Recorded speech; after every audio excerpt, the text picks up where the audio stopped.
The latest now in the murder of 4 college students in Idaho. A PhD student specializing in criminology was arrested in Pennsylvania, now facing charges and extradition to Idaho. Kana Whitworth is on the scene in Stroudsburg, Pennsylvania. Good morning, Kana. George, good morning. 28-year-old Bryan Kohberger has been held here at the Monroe County Correctional Facility since his arrest early Friday morning. Now, he is facing 4 charges of first-degree murder and 1 count of felony burglary, and he is set to appear before a judge here in Pennsylvania tomorrow afternoon.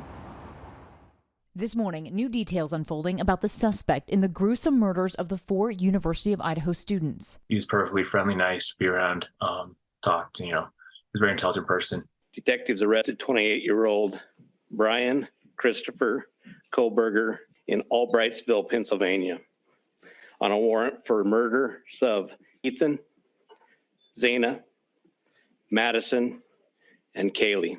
Authorities believe in the early morning hours of Sunday, November 13th, he stabbed Ethan Chapin, Zana Kernodle, Madison Mogan, and Kaylee Gonzalez to death in their beds. On Monday, November 14th, while the world learned of the horror, Kohberger was pursuing his PhD in criminology at Washington State University and working as a teacher's assistant. He was acting as a TA as well as grading papers. To find out it was our neighbor, it was like very horrific.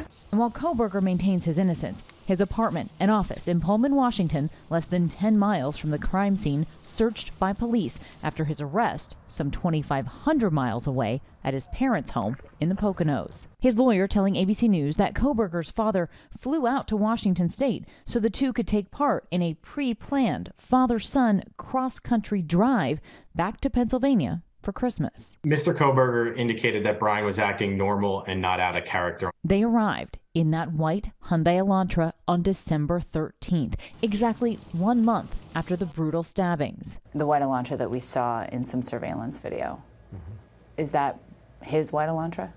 We believe so, yes.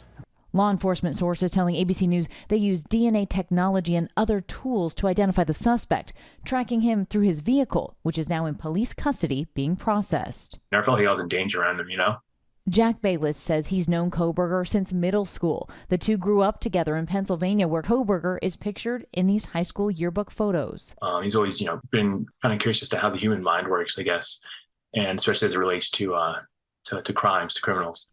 Kohberger's family releasing a statement for the first time since his arrest.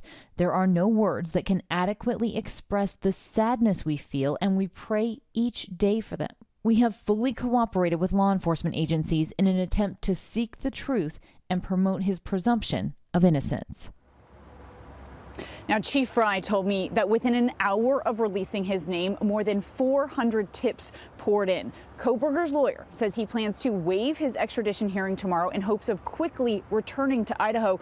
George, he says his client is eager to be exonerated. Okay, Kana, thanks very much. Let's bring in former FBI agent Brad Garrett for more on this. And Brad, as far as we know, there's no direct connection between Kohberger and the victims. That's an especially disturbing sign? Well, as we talked earlier, George, this is a case where it appears it's not someone close to him. So it takes it away from what I would call more textbook murders that are driven by rage, anger, greed. And this is more like there's a psychological aspect of this killer. I guess more like a serial killer, where the killer may well enjoy or get some sort of satisfaction out of killing people that he probably doesn't know, or maybe has little or no connection to them. What do you make of his studying criminology? Well, it's sort of again, if you look at the background of serial killers, they're fascinated with the psychology of crime and criminal behavior. And as somebody who studies this stuff every day, I can identify with that. It's the puzzle. It's the idea of what triggers people to do certain things and act a certain way. And if he's the correct guy who committed this, he's really studying what he's practicing. Break down how officials tracked him down. So what you try to do, obviously, is tie a suspect to a crime scene. You start with the Hyundai Elantra. They apparently were able to put it at the apartment building, leaving the city. And then you go to DNA, which this is a case that sort of screamed out that they probably would find DNA just because of the nature of the crime. And so when you can put him at the crime scene with his DNA, I mean, that's some pretty powerful stuff. There was some frustration over how long this took, but this was pretty effective police work, wasn't it? Exactly. The police and the FBI were very effective at keeping this case under the radar. So the rest of us didn't really know that they were really onto somebody. They would have gotten a DNA match probably within a week or two. But if he's not in the database, which I believe he was not, then you have to figure out more in creative ways to see if you can match the DNA, which apparently they have done. Brad Garrett, thanks very much.